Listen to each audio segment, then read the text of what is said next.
Coffee with Tim Black. New footage in the Michael Brown case that rocked the world was released today that may change the way you look at the entire case, or at least the way you look at the police. I'm Tim Black for TBTV.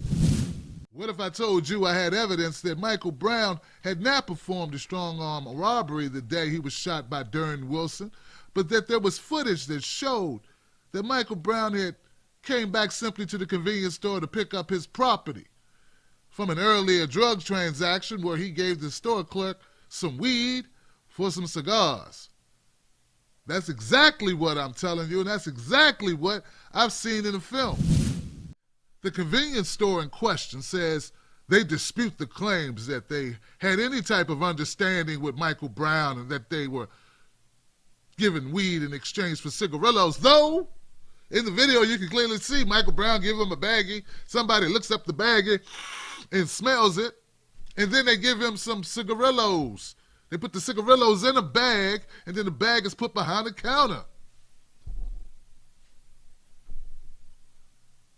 He comes back to retrieve his cigarillos, and maybe the person he's retrieving them from doesn't know that you gave weed the day before, but that's beside the point. The point is, the police knew about this situation. They knew that Michael Brown had come back to retrieve cigarillos. They knew this tape existed, but they didn't want you to know.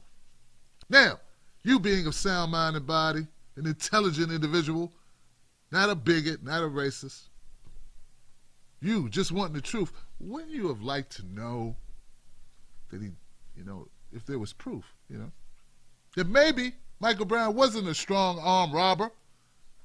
Would that have changed your opinion of this person? Maybe it wouldn't. Maybe you would have just thought, well, whether that's the case or not, I want to side with the cop. Well, that's your prerogative. But for us fair-minded people out there who still exist, and there's a lot of you, you would have wanted to know the truth. But the police felt you didn't need to know the truth. It's not up to you to know the truth. You know what I let you know. We know better than you. Why should we give you the whole story? This is the type of situation that we deal with all the time. Character assassination over and over and over again. When I tell you, I say, look, you can't trust the police to give you all the information, it's particularly in cases that make the state look horrible. They control it. They control the dissemination of information. So why not? Why not give the people a clear view of what took place today? This, once again, this footage at this convenience store, it took place the same day he died. Same day of the murder, the shooting, the altercation. It's in the chain of events. It's the same store, the same cigarillos, same Mike Brown. Does this have any bearing on what happened with Darren Wilson? I don't know.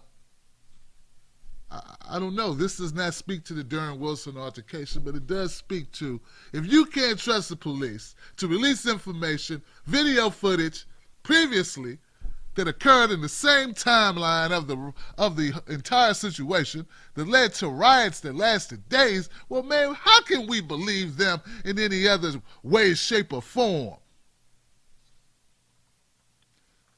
Once a liar, always a liar.